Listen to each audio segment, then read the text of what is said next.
go last. Yes.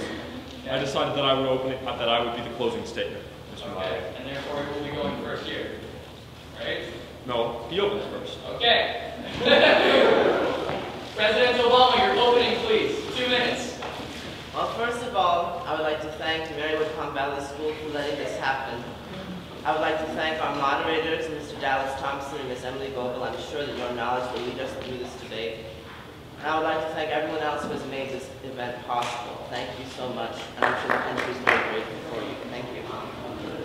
What you are seeing in this election is the difference between reverting into the past, which is what Governor Romney and the Republican Party offers, or advancing into the future of the 21st century, which is what I and the Democratic Party will offer.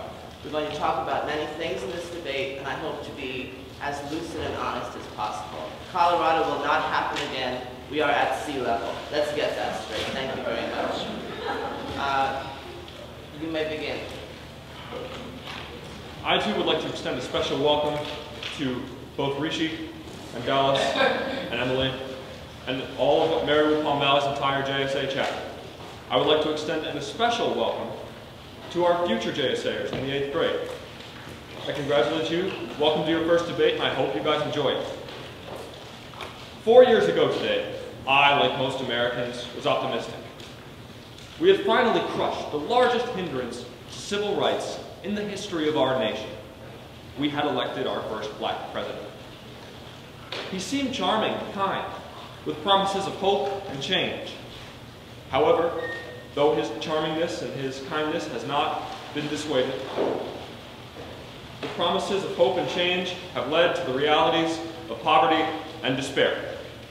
Under President Obama, the velocity of money has sunk to its lowest level since 1945. Under President Obama, the United States has lost more than 300,000 jobs just in the education sector alone. Under President Obama, the number of long-term unemployed Americans has catapulted from 2.7 million Americans to 5 million. Under President Obama, the U.S. national debt has increased to nearly $60,000 per taxpayer. Now, how many of you know somebody who is currently unemployed? President Obama has failed. And that's just domestic policy. Now let's talk about foreign policy. From Benghazi to Fast and Furious to the Iranian protests, Mr. Obama has undercut American values and ended American lives. There is now reason to believe that if President Obama watched Ambassador Stevens and his 3 comrades in Benghazi die from live feeds from the cameras of 2 federal drones flying over the sky. As the headline of the New York Post read, "They let them die." Now let's get to my solutions. When I am president, I will install a 5-point economic plan. Under my administration, we will achieve energy independence by the year 2020.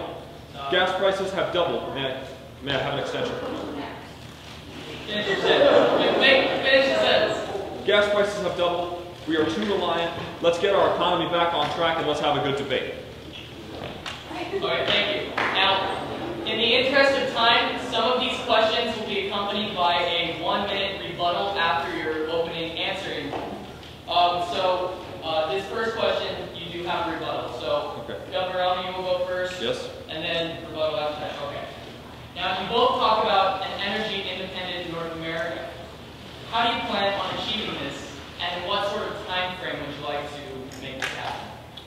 Well, look, as I just said in my opening statement, we're going to achieve energy independence in my administration. Under the Romney administration, we would achieve energy independence by the year 2020. The fact of the matter is, this president has had absolutely horrible drilling experiences. All right? The energy in this country is terrible. That's what my plan is to achieve energy independence by the year of 2020 by granting oil permits to companies and by lowering the price of gas, by working with all of the independent solar, wind, everything you can think of. I would like to achieve energy independence by the year 2020, and I can promise you that under a Romney administration, we will do just that. We will bring gas prices down from $5 a gallon. We will bring prices down for the middle class. That's my promise to you, and that's my promise to America. All right, thank you, Governor Romney. President Obama? You know, to me, it's interesting that Mr. Romney has the hope for this nation to become energy independent, when him and his fellow compatriots doubt the relevance of global warming as an effect in this country?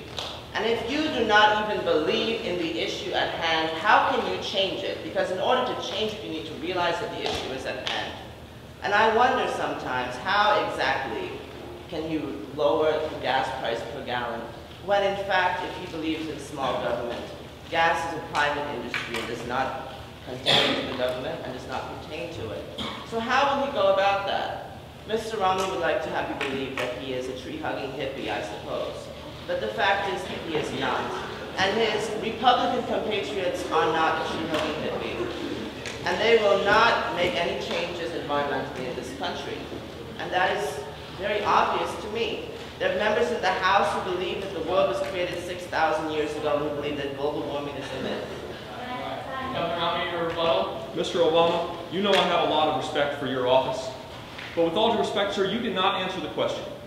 You did not say how your administration would lower the price of gas. And you know what? You do have a direct effect on this. Because of the Middle East.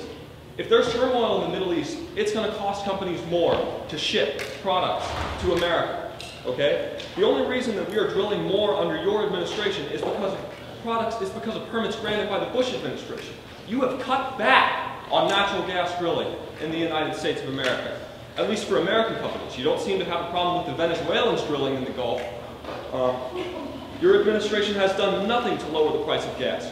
You have inevitably layered another layer of taxes on the American middle and poor, on the middle class of America and the poorer people in the United States who cannot afford to pay $5. Gas prices have doubled under your administration, and it's time we bring them back down by allowing the American people, unleashing the American economic energy. Thank you. On your rebuttal. I don't understand how by listening for 1 minute all the problems and failures I have accumulated during my term, Governor Romney is making any sort of solution. We are not here to bicker over who has failed and who has succeeded, but to simply come up with a solution. And I don't believe that him or the Republican Party that is currently controlling the House has a solution for that. I believe that lies in the Democratic Party's hands. And I hope that that continues to lie in our hands. I have already said that the environment is a major priority for me, my people, the Democratic Party in my term, and the White House. And I will continue to make that happen. Thank you, Mr. President. And please try to keep your voices raised so everyone can hear you, and the microphone can pick up the sound. All right, we'll do. Okay, so this next question does have a rebuttal. Debt is currently a huge issue in our country, in particular student loan debt. Do you believe that it is the responsibility of the federal government to alleviate some of this burden in an effort to gain a more educated population? And if yes, what do you plan to do about it, and how will this affect our federal deficit? Well, first of all, I'd like to start out by addressing something that Mr. Obama said before. In the opening part, I